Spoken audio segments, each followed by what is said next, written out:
This is not just a story whispered by the brave. It is a warning felt by all who dare to walk alone. Tonight, we unveil the haunting tale of Hantu Jeruk Purut.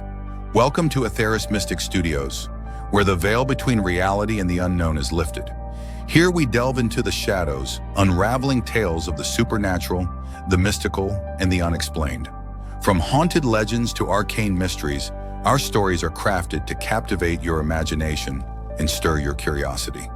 Subscribe to Aetheris Mystic Studios and join our community as we delve deeper into tales that blur the lines between reality and the supernatural. Your support helps us uncover more hidden truths and bring them to light. Subscribe now and become part of the mystery. If you've enjoyed this journey into the unknown, don't forget also to like this video and share it with fellow seekers of the mysterious. Let's go.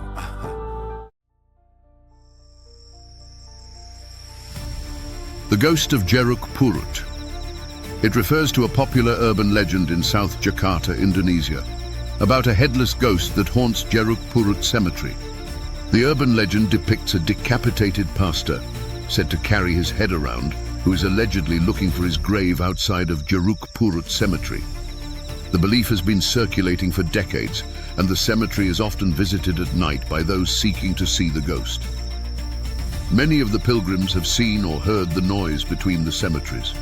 The definition of truth is always shrouded in fear of the unknown. This is one of the stories. Reza never believed in ghost stories. As a freelance journalist, he loves to unravel the truth behind urban legends.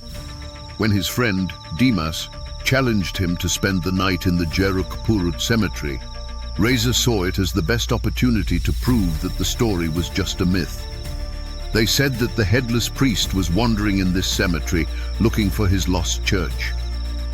Dimas said with a cynical smile, the people who saw him would never sleep again. Reza laughed. Just an old stupid legend. Let's prove it. The humid air smelled like wet soil when they stepped in after midnight. The tall tree trunks created shadows under the flickering streetlights. The cracked sandstone stood like broken teeth. The silence engulfed the place. There was no creaking sound, only the sound of their footsteps on the dry leaves.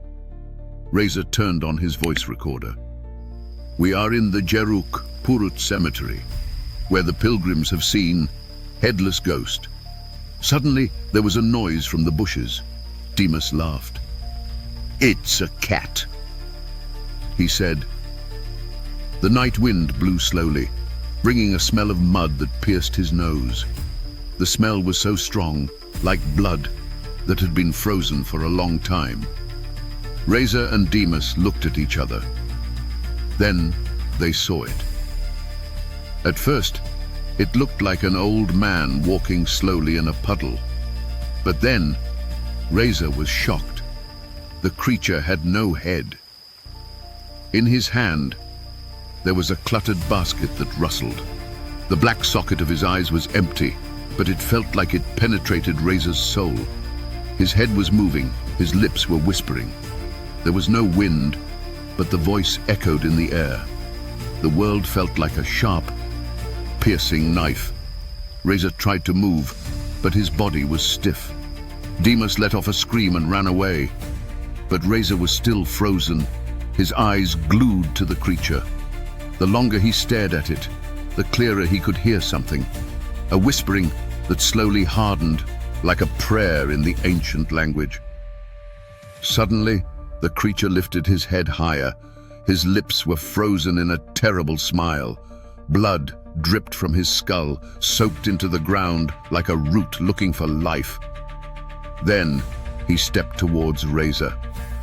With a sudden burst of strength, Reza was able to overpower his numb limbs and ran away. The heavy sound of his footsteps was getting stronger. His breath was rushing, his chest felt like it was pinched by a rock. Every time he turned around, the black shadow got closer. He didn't know how he managed to get out of the grave. His breath was rushing. Dimas was nowhere to be found. Reza kept running to his house without stopping. His heart was still haunted by the image of Padre without a head. A few days later, Dimas was found dead in his apartment. his face terrified, like he has seen something horrifying. His wall was filled with blood symbols, as if he had tried to write something before his time came. Reza grinned. His hands were shaking when he picked up his voice. With a pounding heart, he pressed the button to play. It was only a static sound. Then, behind him, there was a sound. A crack in the wall. A voice whisper, "You have seen me. Now, you belong to me." The recording stopped with the sound of footsteps, and it was getting closer, as if something was in his room.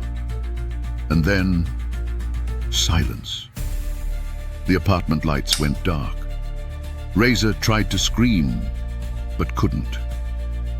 That night, he disappeared without a trace. His apartment was empty. Only the sound recording was left, still playing that horrible sound. In Jeruk Purut, the story of Padri without a head continues to haunt anyone who is unlucky enough to see it. And now, Reza has become part of that legend.